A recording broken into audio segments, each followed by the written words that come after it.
Yep, it seems to me they did. This is definitely a knockoff, but there's much more here in Prague. Hello and welcome to Prague. We're the Honest Guides, and today we're gonna unveil some secrets about our city.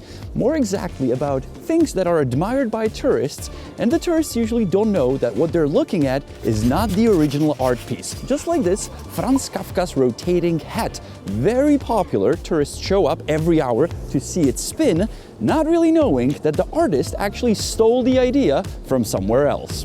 Now, where did the artist stole the idea? From himself. This statue was erected here in 2014, but if we look at his previous work from 2007, you may see some similarities. This, what you're looking at, is a rotating hat called Metamorphosis in Charlotte, North Carolina. It is smaller, it is not in a touristy destination, it's in front of some office building, so not too many people come to admire it, yet it is very similar to this one. By the way, this one is not only admired by tourists that come to Prague, but also by F1 drivers. Just recently, they were filming a shot for Red Bull, and a Formula One was spinning around the statue as it was spinning. But this is not the only non-original piece we're gonna show you on today's video. Now, even though we're standing next to buildings, we're gonna talk about art. And the art being a beer, the Budweiser. No, Honza, not this one. That is not the original. This one. This is a Czech Budweiser from the town of Budweis, České Budějovice, as we call it in Czech. But, ages ago, towns would usually have German names. So that's where the name originates. But a gentleman called Bush, you probably know him from the Anheuser-Busch company, liked the name a lot. So when he went to St. Louis in America, he decided to brew a beer that he would call Budweiser, after our Czech Budweiser. Now, this wasn't really an issue until people started shipping the beer back and forth between Czech Republic or Czechoslovakia or the Czech lands and United States of America. And then someone said, wait, hold it, you can't sell Budweiser, we're selling Budweiser. And now these disputes, these courts, these lawsuits were ongoing for more than 100 years. According to the Czech Budweiser, there has been more than 100 lawsuits, and also according to them, they have won most of them. Now, you cannot sell, and I mean you Americans, your Budweiser in our country, and we cannot sell our Budweiser in your country. You can sell it, but you cannot call it Budweiser. So here, if you want to look for American Budweiser, you have to look for Bud. And if you want to look for the Czech Budweiser in the United States, you have to look for Czech Word. It sounds funny to us. Czech Word is like, what? It's Budweiser. I have actually filmed in the brewery in Budweis, and we were filming about the Budweiser beer, and I found out a very interesting fact. There is a place where Americans on American soil can buy Budweiser Czech beer with this label, and that is the US Army bases in Europe. That is the only place where they're allowed. So when I was in the brewery, they had a pile of labels that were labeled US Army, and it stated Budweiser on them.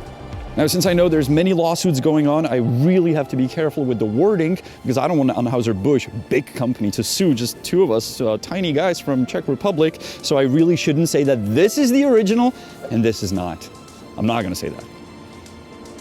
Now, when I said the American Anheuser-Busch, that owns Budweiser beer, is a big company, they really are, and they wanted to buy our Budweiser, which is actually state-owned, so I partially own part of the brewery. Now, they were not successful, we did not sell them the brewery, but guess what? They actually bought another one in the city of Budweis, so the beer under the brand Samson is actually owned by the American Anheuser-Busch company, and it's brewed in Budweis in Czech Republic.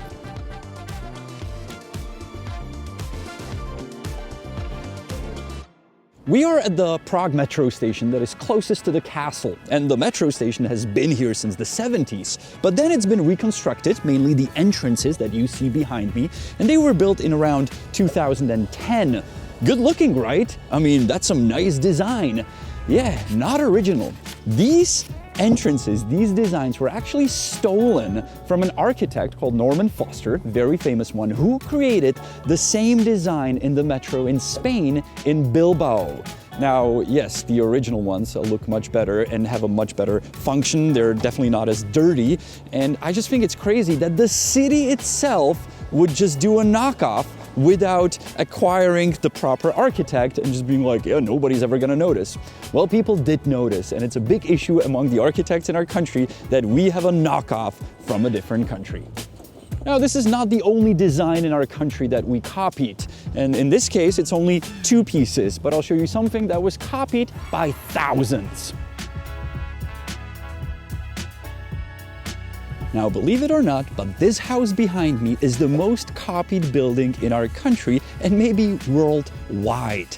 It is called Šumperák, after the town of Šumperk, where the original one was built in the 60s. It was not designed by an architect, but by a construction worker who designed it for a director of the local hospital. And he asked him to design a building that would be family type, and this is what he came up with.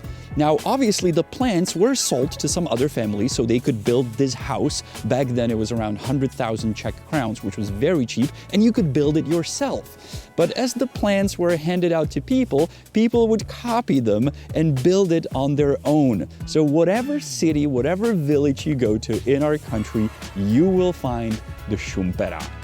Now, we did have some trouble finding one here in Prague because, as you can imagine, you will not find one in the city center. But actually, if you like the design, you can buy a t-shirt with it in the city center. But if you want to find the building, you have to look around on the outskirts. And if you want to see what other designs, how people developed it throughout the ages, there's a guy who actually monitors all these Šumperák houses, and he published a great book about it. So if you ever wander through our country, have your eyes opened for the Šumperák. Now, this is a cool looking gas station, right? Quite unique. Or is it?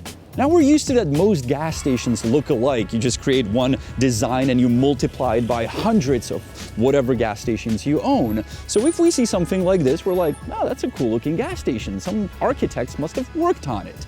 And that's probably what this guy thought when he visited Slovakia. In Slovakia, the architects from the SAT atelier created a gas station, 2010. And many years later, this one was built, so I guess you can see some similarities. Well, so did the architects of the original gas station. So they actually filed a lawsuit. And the court was on their side. So the owner of this gas station had to cover up the numbers on the poles because they used the same font. And also he had to put up signs that specifically said that the authors of the original gas stations have nothing to do with this one, nor they gave permission to build this one.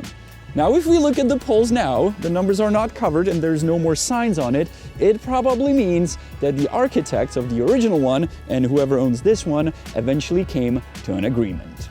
I'm actually really happy if a gas station looks different than all the others and is unique.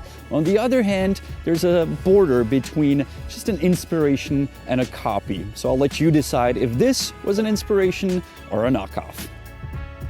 I hope you appreciate we're the kind of YouTubers that when we talk about something, we actually go to see it. It was like a 30-minute tram ride to get here. I could have just sat in my room and show you 2 pictures and be like, same, right? Well, we don't do that. So if you appreciate that, a sub to the channel would be appreciated. Now, the next thing we want to show you, we can't really show you. It's not yet been built, but the city is working on it. And it's the new Metro Line D being built here in Prague. And the city just recently showed what the new stations will look like. And they showed this. Amazing, right? A beautiful new station. No, I'm just kidding. That's not in Prague. That's in Bilbao, Spain. We've already talked about it. And this is the design that the city of Prague showed for the proposed stations here in Prague. Well, I can see some similarities. As somebody wrote on Facebook, when Norman Foster will come to Prague, it'll be like, surprise! But let's be fair, there's a lot of discussion and talks about what the new stations will look like, so who knows what it will look like, but once they build it, I'm sure we're gonna go film it. And you can be with us for that if you subscribe to our show, The Honest Guide. I hope you enjoyed today's episode. If you want to see more historical copies that we have in our city and some beautiful sites that are actually fake, we do have an episode about that. You can click right there or find it on our channel. And I'll see you here on our channel next Sunday.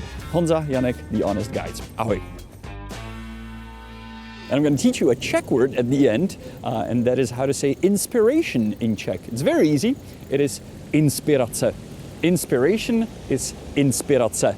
So it's up to you to decide if what you saw today were just inspirace.